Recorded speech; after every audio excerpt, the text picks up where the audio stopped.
Hello po sa lahat. Gagawa naman po tayo ngayon ng chicken adobo. Version ko po, masabaw po to na nagmamatitika. Maghiwa po tayo ng sibuyas at bawang. Pagkatapos ay isasaute po natin to sa oil. Una po yung garlic para mas lumabas na po yung lasa niya. Sunod yung onion and laurel po. Igisa-gisa lang po natin to, tsaka natin ilalagay yung mga manok natin. Leg po tsaka thigh, yung manok na meron tayo.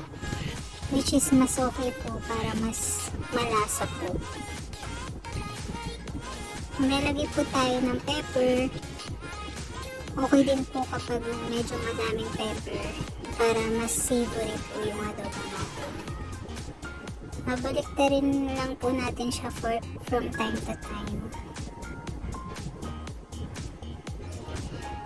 Kumbaga, isisir po natin yung ating manok.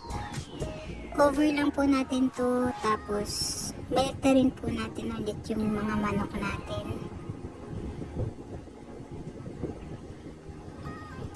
And kapag medyo luto na po, tsaka po tayo mag-a-add ng 1/2 cup ng toyo, 2 tablespoon ng oyster sauce,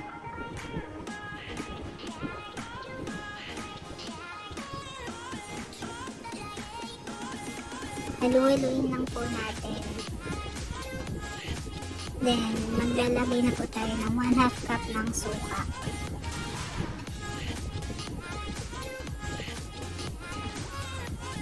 Cover po natin, din pakuluan ng kaunti. Balik na rin po ulit natin yung mga chicken. Tsaka po tayo mag-add ng sugar. Dito po sa unang paglagay natin, 3 tablespoon pa lang po po. Pero mag-add pa rin po ko dyan ng dalawa. So total of 5 tablespoon po yung nilagay nating brown sugar.